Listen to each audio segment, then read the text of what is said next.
Okay, welcome everybody to this artist talk by Toebbe, who is currently exhibiting at the Visual Arts Gallery, a mini survey of works called Midway. This exhibition will run through Thursday, April 14th, and the gallery is open Monday through Thursday, and we're there from 11 a.m. to 6 p.m. So please stop by and see the show if you haven't already. I'd like to introduce Anne today. Originally from Cincinnati, Ohio, Anne Toebbe received her bachelor's degree in fine arts from the Cleveland Institute of Art in 1997. She earned a master's degree in fine arts and painting from Yale University in 2004 and a DAAD Scholarship to the Universität der Kunst Berlin in 2004 and 5. The primary focus of her paintings is domestic life. Toebbe's process is labor-intensive, employing freehand painting, flat geometry, geometric abstraction, and intricate patterning. Her paintings are often multimedia works with furniture and objects collaged on the surface, cut from paper the artist paints in her studio. So with that, I'd like to hand things over to Anne. Welcome, Anne. Thanks for presenting with us today. I'm excited to be here. So the way I'm going to start is I'm going to give you this image of my parents' house in Cincinnati. And the reason I wanted to start there is because I added the color green to the two walls in the gallery, if you were able to see the exhibition. And green happens to be the color that has been, I guess, deeply embedded in my life, not only on the outside. This is the small house. It's I often say that my work comes from this working class background, which I didn't really recognize initially when I was a younger artist, but a lot of my work is about class and is about the objects and things in our home that are indicative of where we are kind of at on the affluence scale. And my parents' house, this little house in Cincinnati, was bought by my father in 1970 when my mom and dad got married, and he bought it with his money from the Vietnam War. So he was drafted and returned, and he bought this house for $18,500. So I think the one thing I want to note about this house is in this neighborhood that I grew up in, and they still live here. That's now, I think, going on 50. They've been married, I think, 52 years. Not quite certain, but I guess I should know that. But the neighborhood is one of these older neighborhoods where the houses are not all the same. They're actually brick houses. They're all different. And I feel like they're all very tiny. And so there's something about this neighborhood that always looms large. Like even now when I return, I always feel a little bit bigger inside this tiny house. It's not letting me click, hold on. I just wanted to show you, because of some of the interiors in the show at UIS, I wanted to give you just a quick glimpse into this tiny little corner of my parents' living room. The other side of my mother, which in the early part of my career, and even now, and I guess even now, because I'm going to do another show kind of about my parents' house again, I'm always toggling back and forth between present day, things that are occurring in my life, throughout my different transitions. But then I'm always kind of going back to this little house in Cincinnati because my mom obviously has a sort of an affinity for kitsch. Everything's kind of, every surface is kind of covered with either pictures or objects, and she's a big fan of Publishers Clearinghouse. And I also, in this slide, wanted to show you the color green. The walls have been changing over the years, but they're always some shade of like a lighter or darker green. So this is a painting I made in 2014 of the other side of that room I just showed you. And this painting comes from, and I'm going to go back from here. So this is 2014. I graduated from grad school in 2005. So I've already been kind of on my track for several years. And I'm going to go backwards in this talk and show you, answer the question like, why the interior? Because I think that's always, the starting place that people want to ask me a question like, how did you end up painting domestic interiors?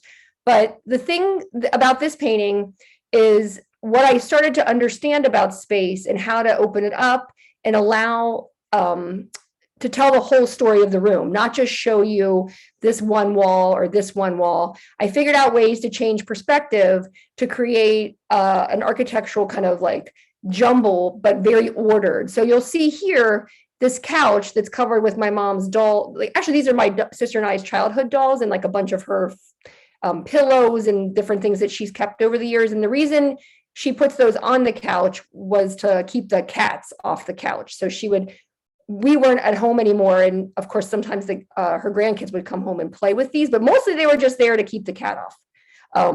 But like here, this is an old stereo that plays records. And this, you can see how I just like crashed them up against each other to, fit everything in. And at this time in 2014, that's kind of where I was at with space. I was figuring out, I don't really have to follow any rules. I can just, once I'm in the space, I can kind of just like crush everything together. And then at different times, like down here, really open it up and then create this side of the room, which would be the back wall, here. This is here, down here. That's kind of like the audience. So these objects are kind of acting like the audience in the room. And this chair here is collage. So it's great if you had seen my show at the gallery, because one thing that these slides, digital images do to my work is they completely flatten it. So you would never know, I don't think, that this is not painted. This is all made from collage paper that I hand paint in my studio. This is collage. This is collage. No, actually, this might be painting. See, I don't even actually know. I can't remember. But this is collage and this is collage. So I included in the show this wall because in 2017, I had the opportunity to do a residency at Pilchuck School of Glass. And this was just kind of out of the blue. And what you do there is you're a non-glass artist who comes in and works with glass. And I wanted to try to work with glass like collage, and I'm going to show you a more close-up picture of this in another slide. But that's how this sculpture came to be. Is I wanted to use my mom's Hummel collection, and I wanted to remake them larger, and I wanted to make glass objects that I created like my collage. And so this painting here is my parents' living room. This room that here, now painted in 2020. And this is a better image of it, more you can see more close up what's going on. And it's putting in all the different things. So this is 2020. This is just, I guess this is the end of the pandemic, or not end of the pandemic. What am I saying? It's the end of the first year of the pandemic. And I had to make a piece for an exhibition, and I decided I wanted to go back to my parents' house, which I like I said, I often do. And I wanted to put all my different,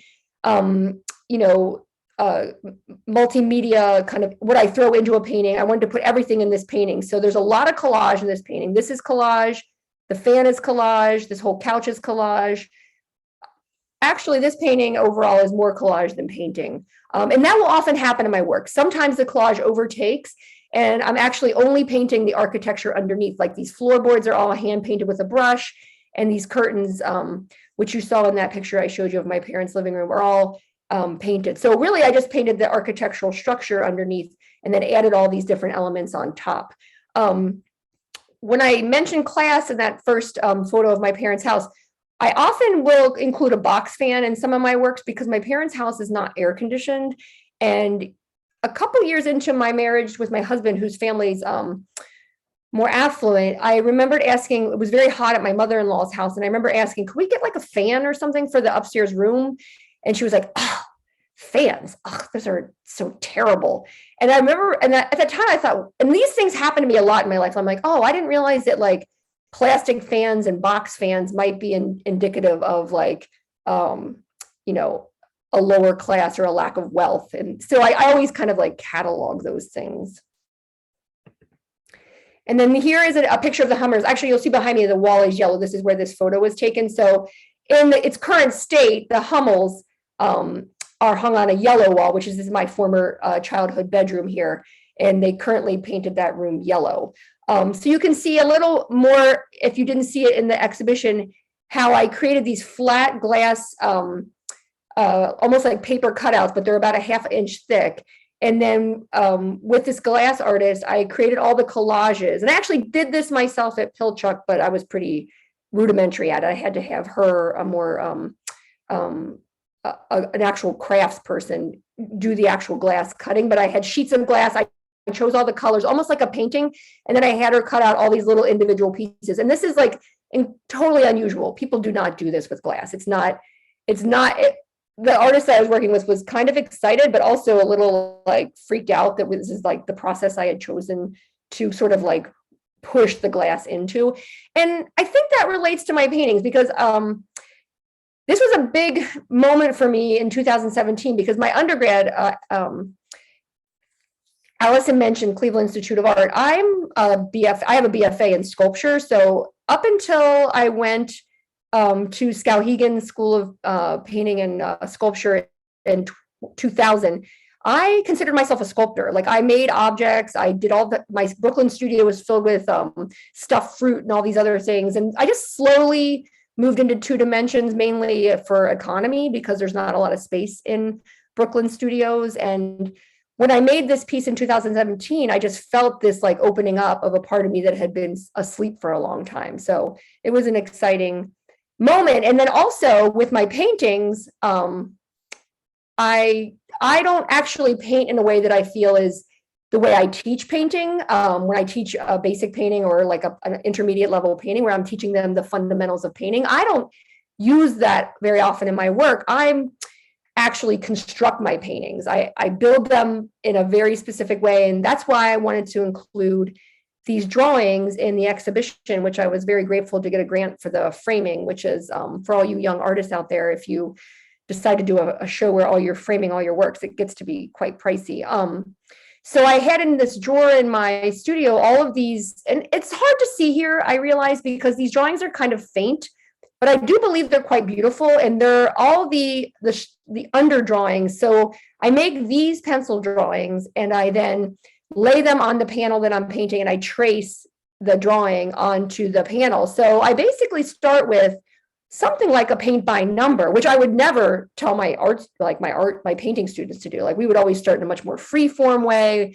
You don't want to box yourself in that way, but I actually, in my own work, intentionally sort of restrict myself in order to be able to build the paintings up in this very specific way, from drawing to painting and sometimes collage. The other thing I love about these drawings is, this comes also from my background in sculpture, is like when you start learning sculpture early on, I did a lot of work in summer programs where we would do even like clay modeling, and we would look at Rodin, and the idea in sculpture is what is finished and what is not, especially in more contemporary or even like modern sculpture. Like, is it this finished form, or are there some parts that are more fragments or remnants? And I think these drawings are like that for me in relation to my paintings. They're not the finished product. They're actually the sort of the fragments and the remnants. They're not, each part of these drawings is not finished. So I hope some of you have a chance to take a look at it in my show. Talk so long. I do not always work from my parents' house. I wanted to now move into a painting that is also relatively recent, so it's 2020, called Waiting for Jeff. And in this painting, before I go backwards, I kind of feel like I'm doing everything that I'm trying to do now in my work, which means that I'm not only painting the architectural structure underneath the painting and painting some of the elements of the painting. I actually oil paint. A friend of mine in grad school, as I was like learning to paint in grad school, and I actually kind of delved a little bit into learning how to oil paint, or I would say learning how to oil paint in the sense that I oil painted because I took foundation classes, but I had gotten far enough away from it that I didn't understand mediums anymore. I wasn't really like on the uptake of like how oil paint worked. And obviously, I think anybody knows if you stop doing anything for a while, especially in art, you get a little rusty at it. Peter Sheldall said in an article that he's a writer for the New Yorker. He does all the reviews. And I read once he said, he's a critic. He's not an artist. He went into a painter's studio and she said, "Oh, I don't want this painting. You could just paint on it." And he like dipped the brush in some black paint and tried to like paint like her. And he was like, it was like being thrown over, someone's shoulder, and just like his arm was flaccid. He didn't know what he was doing. The line was terrible. So in grad school, I spent some time trying to get a handle again on how oil painting works. And then I kind of I dip in and out of it, using it sometimes on the surface of my painting. So in here, I oil painted these pillows and this cat. This is collage. So I think this is the only thing in this painting that is collage. So currently in my work, and then sometimes in the paintings, I'll do an area that is just more like observational one shot. So I'll get the paint all set up. And now this is how I would teach my basic painting students to work. Like, get your paints all set up, get the thing that you're looking at, whether it's observational in life, like a still life, or it's a picture you're working from, and just work fluidly without drawing everything out. And I like doing that now in my paintings more and more. I'm gaining more confidence in little vignettes. I haven't quite ever done a painting like that on the whole. So I don't know. I don't know if that's something I'm moving toward. It's always just going to be a tool in my toolbox. Okay, so this is the backwards slide. This is the Y interiors. So this is one of the very first paintings I ever made. And you can see how sort of, also remember, I'm translating this from slides. So I'm old enough that the first images I took of my paintings were not digital. They were actually in slide form and then had to be transferred to digital. So the quality is a little iffy. But this is a gouache painting done on panel. I just returned from Skowhegan in 2000, the summer of 2000. And I'd gotten sort of the idea that my subject matter was going to be my life. Big genius moment. But what it was I was fascinated by this idea of going back in my memory and trying to inventory the memories, trying to move around in spaces I'd been in more than once. So it wasn't like I went this place and had this experience and just painted it. It was more like trying to encapsulate an experience that was repetitive. And I chose my friend Angela's kitchen because we would go there after school. Her mom was a single mother, and we had the run of the house, and Angela was really supposed to clean up, but she never really did. And her mom would always come home kind of fuming, like you didn't do anything. So this kitchen is very strong in my memory. And also this house, I showed you my parents' house. This house is just up the street from my parents. So I still pass by this house when I'm home. So that was what fascinated me at the outset, when I was like, I'm going to inventory my life, and I'm going to do it through rooms. I'm going to do it room by room. And I have no training in architecture or any, my sculpture was not necessarily related to the idea of space. It was definitely related to the idea of kind of like crafted household objects. So I think there was a link there for me. And the other thing I'll say about this painting before I move on, because I'm talking about this one a little bit long, but you notice the title is After School Days, and I also would make all my titles plural because it meant more than one of the days that I'd spent in this room. I didn't really know how to use gouache, so I was really just figuring out how to layer gouache, and I think I was also using water-based gouache. So this painting is so labored. Like, it took me forever to get the surfaces to look the way I thought I wanted them to look. And just a note over here, this is Pearl Blau Welt, and it's called Queen Anne Style. And this is when I started to get an inkling of where my work was connected to, that I was using this idea of perspective and including everything in the way that folk artists do. And Pearl Blau Welt is an outsider artist. So I wanted to just quickly show you, and these are probably all paintings you may or may not have run into in art history, but kind of once I located myself after a few of those paintings, like After School Days, once I located myself in a sort of system of documenting space, I started to see my relationship to other artists. I really was more drawn to like early Christian work in Italian and I would say mainly Italian painting at the time, where they use this idea of perspective going any which way. Some areas are flat, some are going this, there's no one or 2 point perspective rule in early Christian paintings. And then there's Henry Matisse, which always interested me for the flatness, is it a wall, is it wallpaper, is this the table, is it the wall, is this a window, is it a picture? And also the way Henry Matisse simplifies everything. Like I'm really interested in this idea of having a lot going on, but making it very simple. And then this is Victorian Parlor. I actually think I did not include in this slide talk the piece called Seamstress, which is in my show at UIS. It's the blue painting on the wall where there's the example, the preparatory drawings are hanging next to the two paintings. I actually, in that painting, did sort of an homage to this painting called Victorian Parlor on the right side. Just the scale shifts here, like look at these tiny chairs and the big giant flower, and then like the way these are spaced so awkward. There's like this, and then there's just a tiny sliver of the rug, and the way it is all again right up against the picture plane and flat. And then of course David Hockney, he does interiors in this all-inclusive perspective way, and I've been a fan of his work since I discovered it, like maybe 10 years ago. So these are paintings I made. So that first painting After School Days is before grad school. And now these are I think some of the first paintings I made post grad school. And I will say in grad school, I was all over the place. Like I had some paintings like this. I had some paintings that were trying to be more oil painty. They were pretty much a total fail. I made really large scale works, totally failed.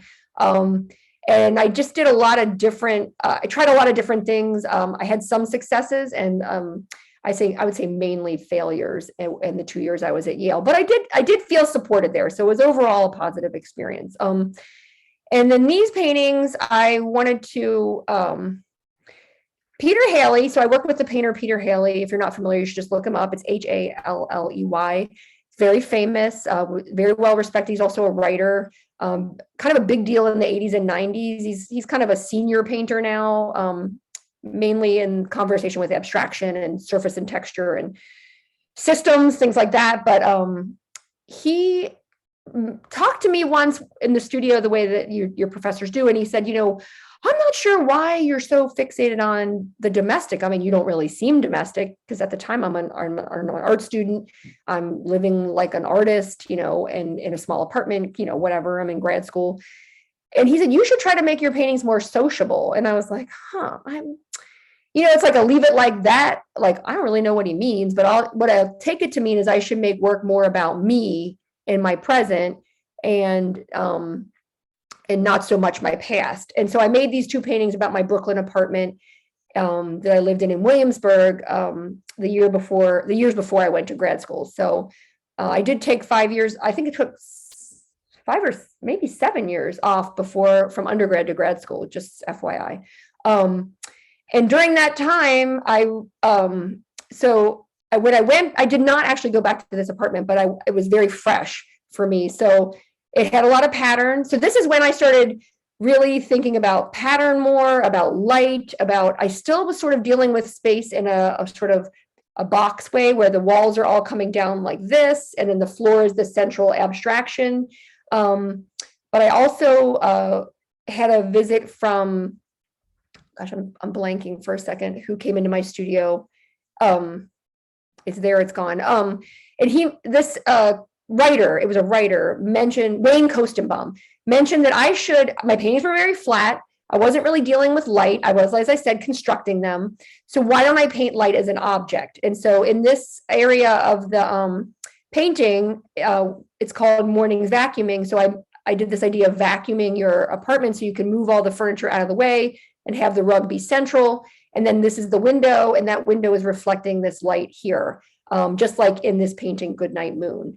And a similar thing is happening here with Evenings Mopping, and also using this idea of cleaning, which comes up in my later work, as a way to sort of like choreograph a room. I got interested in this idea of moving a room around, moving the furniture around to create more areas of pattern and abstraction.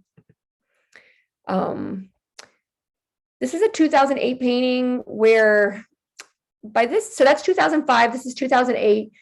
And I also want to note, in these paintings and these, there's no collage yet. So I'm not mixing and matching that collage that I showed you in Hardwood Floors and Waiting for Jeff. This is when I'm just using gouache and I'm creating these flattened spaces, and I'm learning about composition, about how you can build composition through as like those walls that are kind of coming down but flattening out. And in the case of this painting, I'm using 3 bands. There's the cornfield, and this is my family's farm in Indiana. So I grew up in Cincinnati, Ohio. We owned a property in southern Indiana, where we spent a lot of our summers.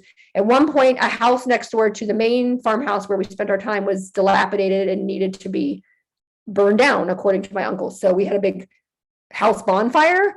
So that was like a big image in my head. And it just created this great way to build a painting where I could do almost like cubism here. Like I could really shatter this house.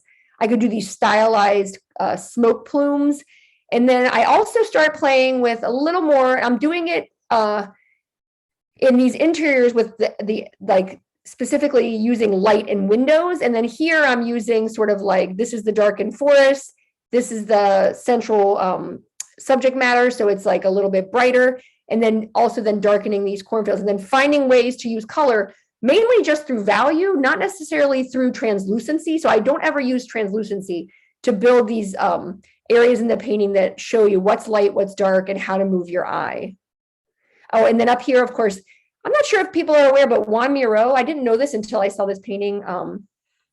I think I saw it in the New York Times, and I was like, oh my gosh, that's like my painting. And I didn't know Miro didn't just do squiggly art, you know, automatic drawing art. I was so taken with this painting and how it lined up with the bands in my painting, and just the way, you know, there was this, you see the background, the middle ground, and the foreground, and then everything is stylized. So stylization is really like how I coped with my sort of like bridging sculpture to painting. Like I didn't do anything in a natural sort of observational way. I made everything from my head.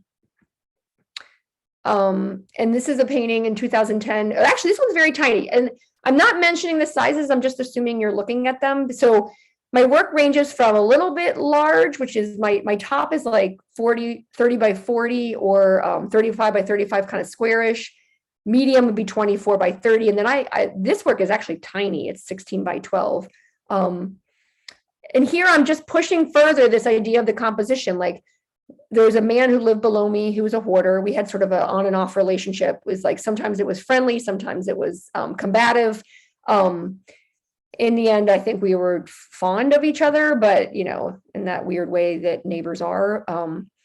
He described to me, I'd never seen inside of his house, but one day he was on his porch in his underwear describing to me the way he had these 3 mattresses stacked up in the area that would be the dining room of our apartment. We had mirror apartments, the exact same apartment. So I could visualize his space, and I could see in his windows from my street, like my sidewalk is down out here, down below. I could see all this stuff piled up, like old boxes and electrical stuff. And so I had an idea that he was a mess. And like sometimes I would have to knock on his door and he would creak it open, and I would like glance in and see the jumbles of things. And I've always been taken with the Nabis, which is the French movement around the turn of the century with Bonnard, Soutine, Vuillard, and the way that they would just like use pattern and sort of decorative elements with figuration to sort of create an almost indecipherable composition, yet there were always enough clues and highlights and color shifts to give you an idea of how your eye would move. And so this hoarder painting was really my attempt at doing a Vuillard, but a Vuillard in gouache, and using my very stylized geometric sort of like circle, square, rectangle way of depicting space. And so then I wanted to, I guess, shift here just for a minute to like the collage part of my work, because that really opened up some ways of working for me. And then it also created some interesting puzzles in how to solve paintings. But the reason I was like, I initiated that in my work was I was the studio assistant to an artist. I guess it was studio assistant, like gallery art handler. So we had just like a relationship where sometimes I would go help him in my studio. And then my ex-boyfriend from Waiting for Jeff was actually his studio assistant for 10 years. So the artist Arturo Herrera is known for his work in collage, and using collage in what I'd say is the more traditional way, where you use disparate elements, found images, and sometimes you intervene, like he does a lot of painting on top of his images. And I watched him do this for about 5 years, and I thought, well, I want to collage my work, but I want to do it my way. I want to do it more like in a pictorial way. I want to do it where I'm using paper that I paint, and I want to construct the images through paper, but I'm not interested in this sort of arbitrariness in the collage tradition. And then I want to just mention the other collage artist in my life, which is my mother, who I showed in that first picture. She sends me a lot of stuff in boxes, and she always collages. So she gets a lot of, because she subscribes to a lot of various things like Save the Birds, I'm trying to think of all the things that she subscribes to, but she gets a lot of mailers, especially animal themes. So whenever she mails me a package, she covers the whole box with these images that are mailed to her. So I try to save them. I honestly haven't saved a lot of them, but she also, in addition to these collage boxes, for every holiday, every year, sends every one of us, I have 2 daughters and a stepson and my husband, 5 cards, and all of us get an individual card, written usually with a nice note, sometimes longer or shorter, but also with all these different things that she collects over time, all this collage, junk mail that she receives or finds. She cuts up calendars and she sticks it all over the cards, and it'll be thematic for the holiday. So this is one of the first pieces I made that is all collage. So this is made only of paper. Let me check my time, 6:32. Okay. I'm gonna move a little faster. So this is all made from paper, hand painted in my studio, and it's called red plastic plates. Because so in my work, I like to link usually something that is humorous or, off-putting or maybe a little judgmental in my life, like in terms of like the room I'm in. And this was about my mother insisting when she met my husband that we would serve the dinner all on plastic. So it was red plastic from like Target, the cups were plastic, the plates were plastic. I think even the silverware was plastic.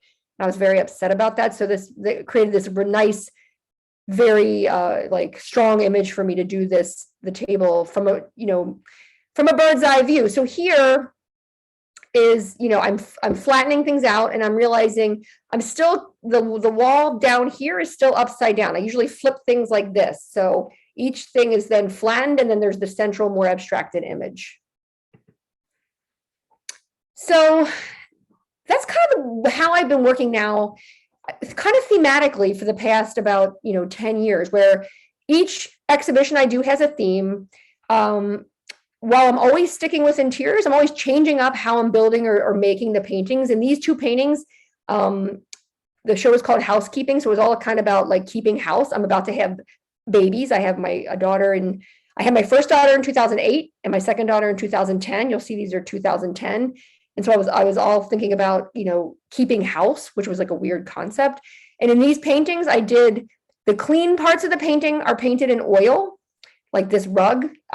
You're beating the rug and you clean it. And then this window has been washed. So that's painted in oil.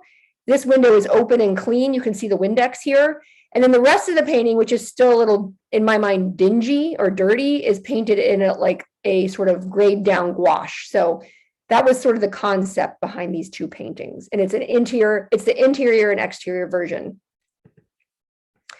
This is another piece in 2010 that I did all out of paper. So I'm still not quite combining them yet. These are all, even this rug is like little pieces of paper. And in this piece, the sort of concept or the driving force or tension is that I asked my husband, who was married before me, and I have a stepson, to draw for me and recreate the room, the family room in his house with his ex-wife. So I wanted to do this thing where we were sort of building our family and building our home together. And I wanted him to go backwards, and because, that's just like a strange place to go, is to go backwards and look at the space you shared with, a person you were married to. So it's kind of, I feel like using that as the foundation for the work gives it a little bit of like this, I don't know, it gives it a little like, like crackle or something. Like it's just something's not quite right, even though I don't think anybody else might know that. But for me as the artist, it gives me something to really work with. So from there, I kind of just went collage crazy. I did this show at the MCA in 2011 where, they give you carte blanche. You don't have to worry about commercial issues or, concerns for the dealer. And I made these pieces about my mother-in-law. This is my mother-in-law. Both of these are my mother-in-law. Sorry, this is my mother-in-law. This is my stepmother-in-law. And then I did one for my mom's mom. And I did them, and I called the show The Doctor's Wife. And then this piece is called The Doctor's Wife, and this piece is called The Grocer's Wife. And I did these pieces based on drawings and conversations and texts that my mother-in-law and my mom, they described for me. So Eric described his family room with his ex-wife.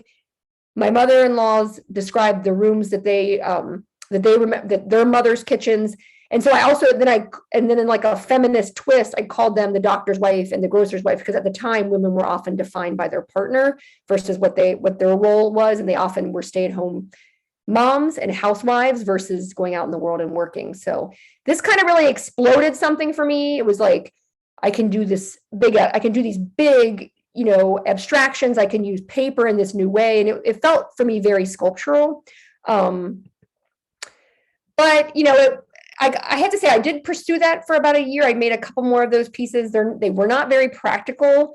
They were happily placed, most of them. I think I have one left. I did 5 in collections, but you kind of realize as an artist, like, these things are huge. And I have this very small studio. It's a garden apartment. So I was like, I don't know that I can keep pursuing that. And I also got a little shaky about pursuing the abstraction in them. Like, I could see myself going, because a lot of painters do this. They move from representation into abstraction. It's a slow process, but it's not atypical for an artist to do that. So I decided, not for me.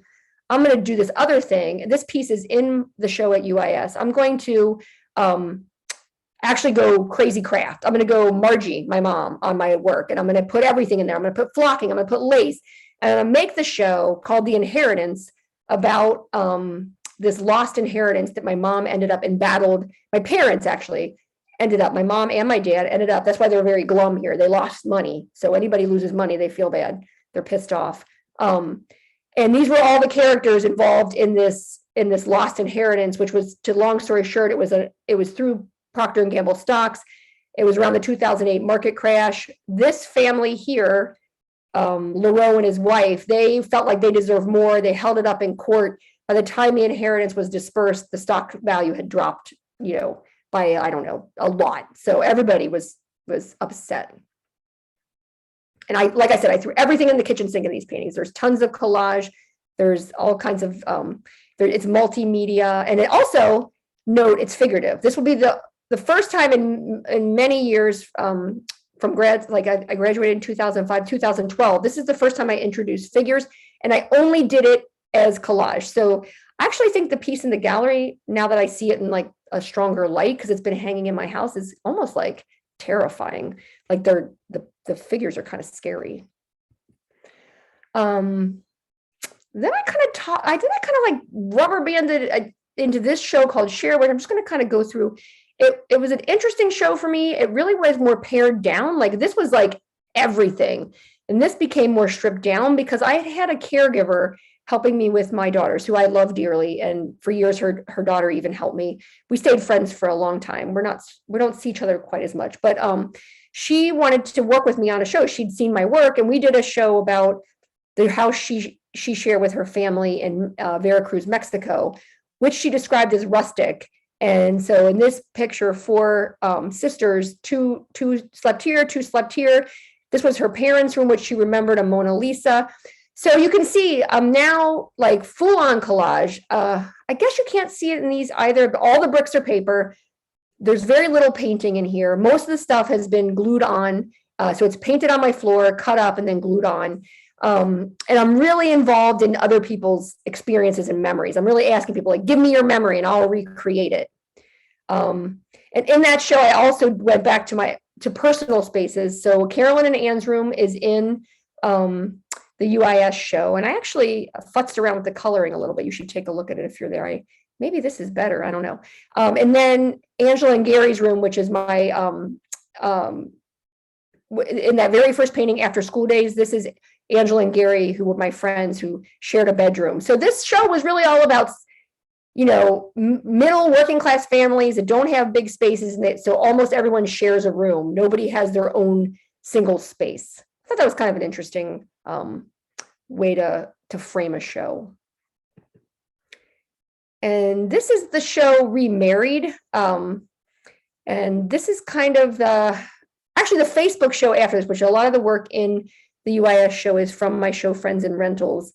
Although that's more directly seen by me and found by me. These are all, again, recreated spaces.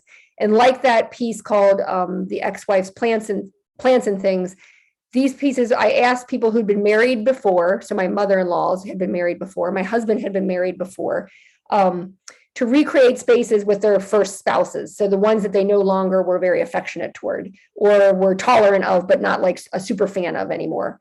And again, these paintings are predominantly gouache. I mean collage over gouache. So the architectural framework is painted and then all the objects are glued on top. And I also want to make a point that, my work is often described as being very busy, which it is, but a lot of it is very stylized. So although the pieces are busy, the objects within the pieces and the plants and all the things I'm working with are really pared down to their basic parts. Like I'm not trying to depict things in a kind of trompe-l'oeil way. I'm actually just trying to say, what are the basic elements I need to be able to represent this? And I'm just going to click through now because I see I'm running out of time. This is retired gardening in-laws. So it's my husband's parents' farm in Carnation where they have a gardener and they garden. And then this is my parents' house in Ohio, where my parents don't garden, they do what they call yard work. And you can again see I'm playing around here with this idea of like, class signals. Like this is a home that is architecturally built and has espaliered trees, it has a shade garden, it has a white garden, it has a pool. And this is my interest here is in Indian miniature painting. I kind of clicked past that.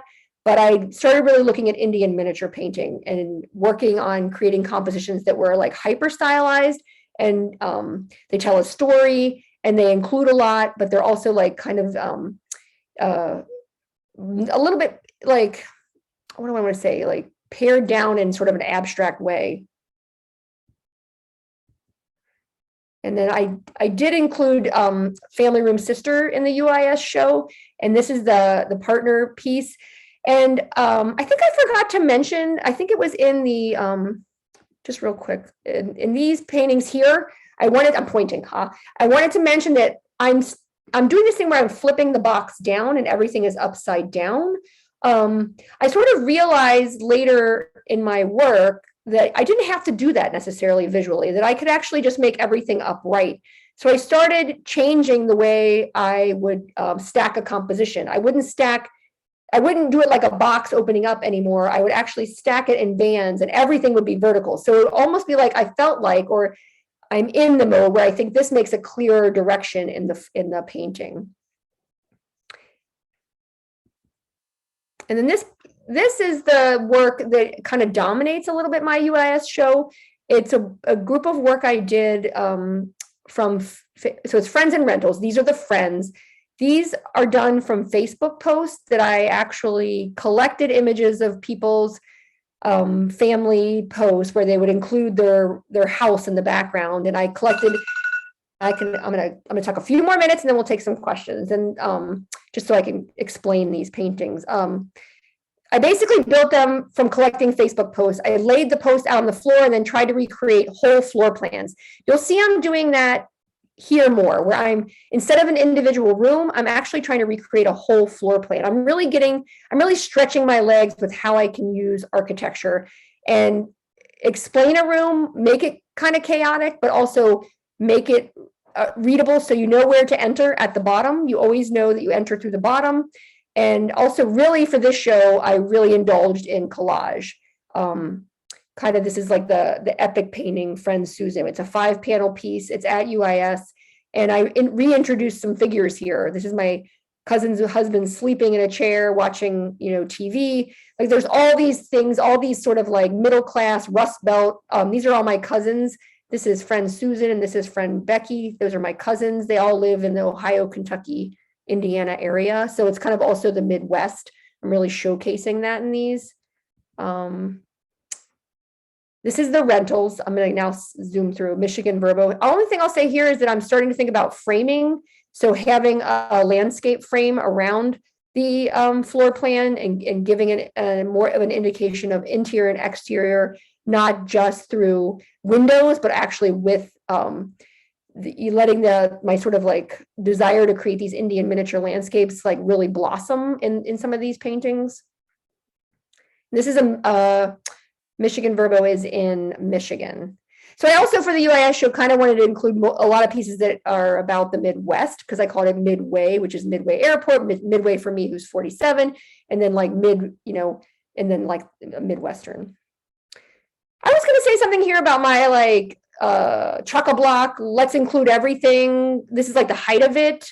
Not so much this one. These two were paired together because this is my antique dealer uncle and aunt who are in their 80s, and this is my art collecting in-laws, and that was kind of like, I often do that. I'll try to create like a polarity, like this is one and this is the other, but like in these paintings, this one and these two, it's kind of like the height of my investigative painting mode, where I'm using photos that I took, or a friend actually took these photos, and the reason they're so busy and full of stuff is because I actually have photo documentation of these houses. So I felt like from the early work that was memory to this work, things got very busy and very, in quote unquote, detailed, yet, like I said, detailed but stylized.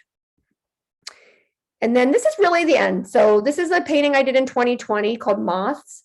It was actually included in my most recent show called Cooler by the Lake, which is all about, this is my, again, this is from that painting I showed you, Family Room Artist, up here. This painting here, this is then a vignette of that. In the evenings in the summer of 2020, you see here, obviously I was taken with the George Floyd protest like we all were. I live in Hyde Park. It was a very tense time. It's a predominantly Black neighborhood. So we just had a lot of things happening around us. And so I really like wanted to capture that. And also we were spending a lot of time isolated, we always eat dinner in front of the TV, et cetera, et cetera. This is so blurry, I don't know why, but this is my show. I just whipped through it. This is a show I just had in New York. I feel like I've really shifted. I'm painting more than collaging. I'm back to my Indian miniature antics. This is my studio building near Lake Michigan. It's called North Side, South Side. There's a whole thing about that. You can read it. This is a detail of my studio. I often like to do little playful things where like this is the winter and out the window is summer. I'm also really trying to simplify. I'm really trying to get more to the basics. Backyard garden, which is my garden that I've cultivated for 7 years. It's kind of a mess, but I know every plant. And obviously our yards and home spaces were more important to us the past couple of years. I've lived in Hyde Park for 15 years, so I wanted to address some of the shops that I frequent. So this is called Bonjour Bakery and Wesley Shoe Corral. And one thing I'll say here is that I'm really doing more painting with gouache and including oil. You can see it in the materials. This one is back to gouache and paper collage. This is collaged on the front.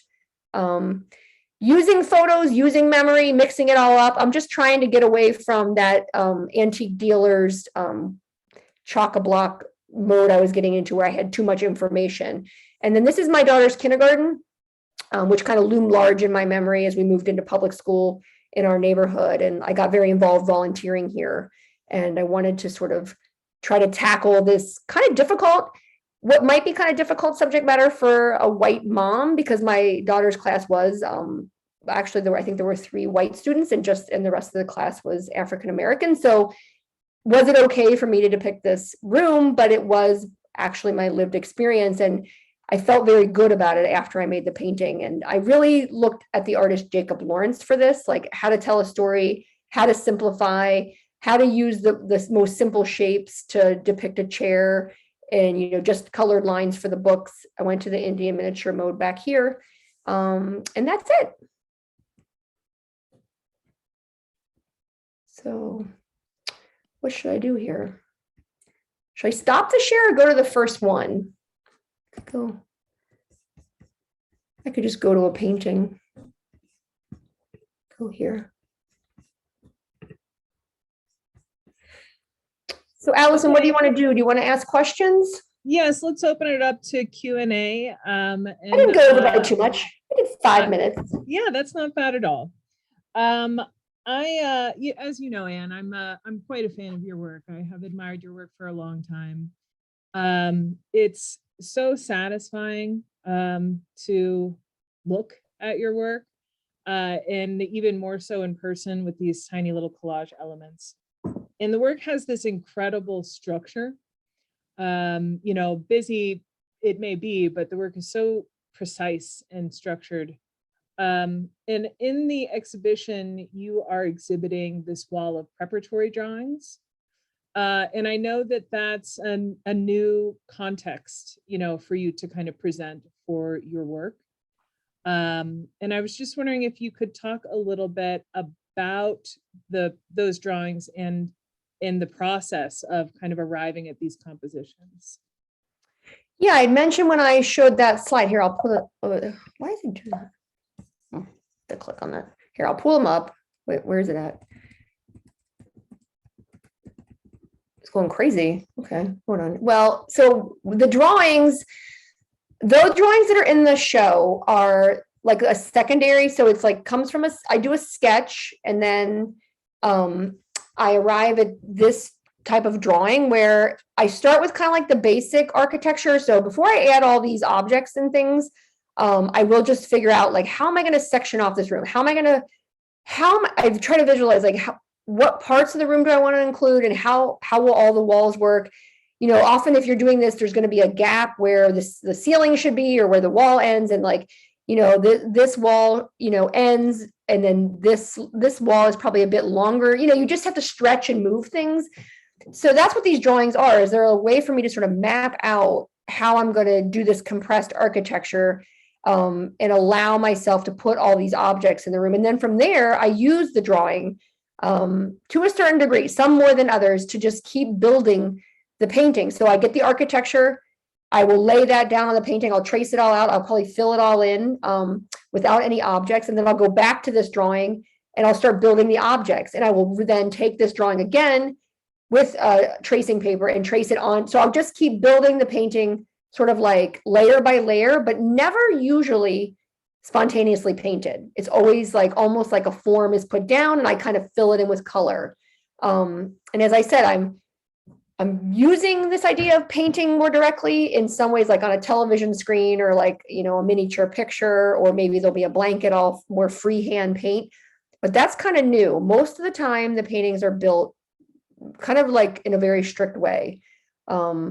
And I think I do that. I think I'm comfortable with that. And I also think it is a little more economical in the sense that I know what I need to do once I get the object on the painting, and I just need to fill in those values, get the color correct. And at the very end of the painting, there is a moment where it's kind of a little more free form, and I start looking at it and thinking, do I need to create a shadow or a different value, or do I need to add or subtract an object? Do I need to do certain things in order to make this painting kind of click or be dynamic? But a lot of it is step by step, and these drawings play a huge role in that. So that's why I wanted to include them, because for me, they are really like the blood, sweat, and tears of each piece. Like it's like the thing I interact with. So, and a lot of them are even, I'm surprised how good they look, because they are quite used. Like I really handle them when I'm making the painting. So. Thank you. Doug has a question. Hi, Anne. Hi. I have a question for you too, because I've seen your work for many, many years. And for me, my question is around the idea about interior space and intimacy and vulnerability. Because whenever I fascinated by your work and that intricacy of moving into this space, but I just have this overwhelming feeling that the space, which is an intimate place, has been exploded out and feels very vulnerable. So do you think about that, or what are your thoughts about the idea about, interiority, intimacy, and security, and then how you create this kind of exposed, interior space for us? Yeah, okay, so I have thought a lot about this.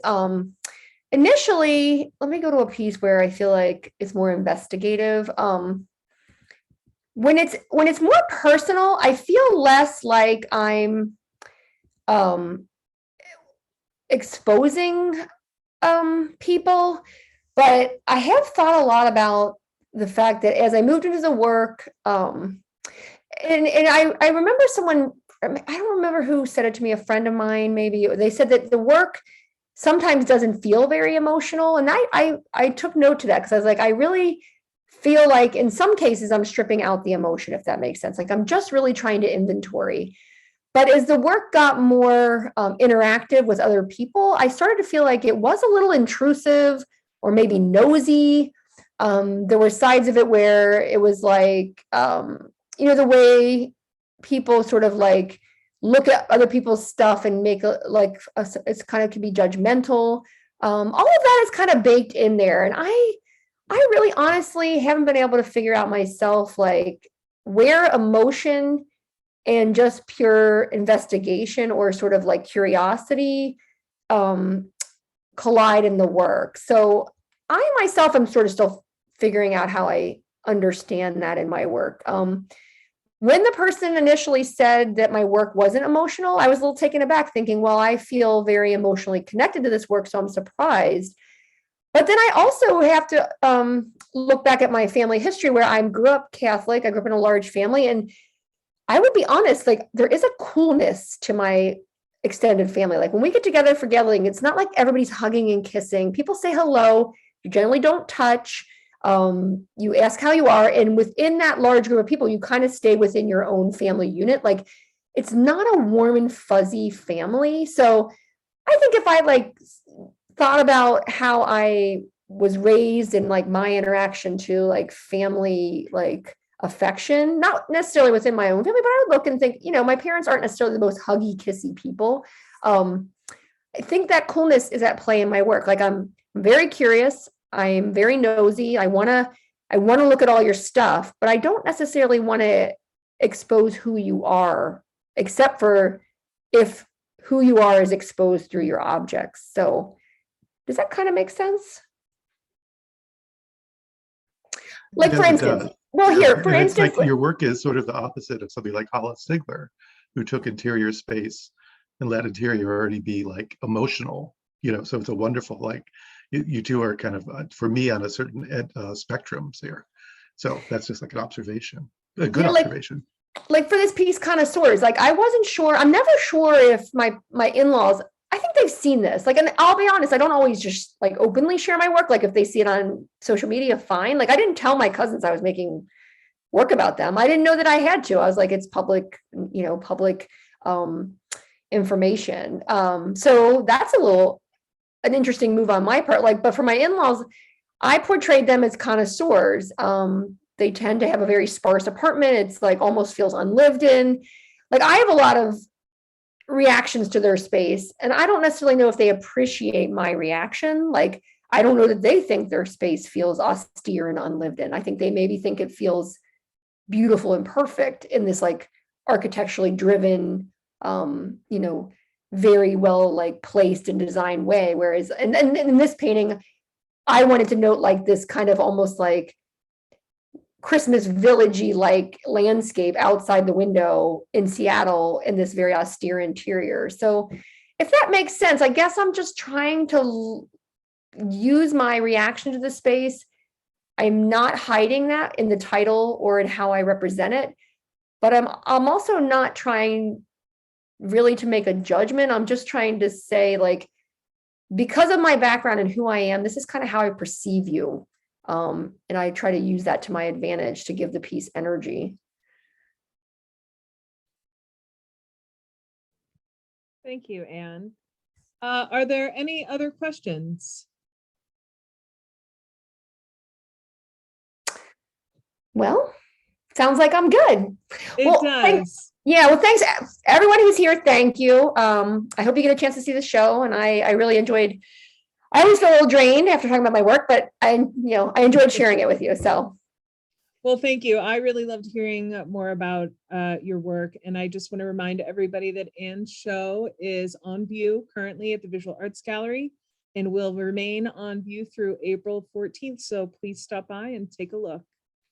Thank you so much, everybody. Have a great night. Bye, everybody.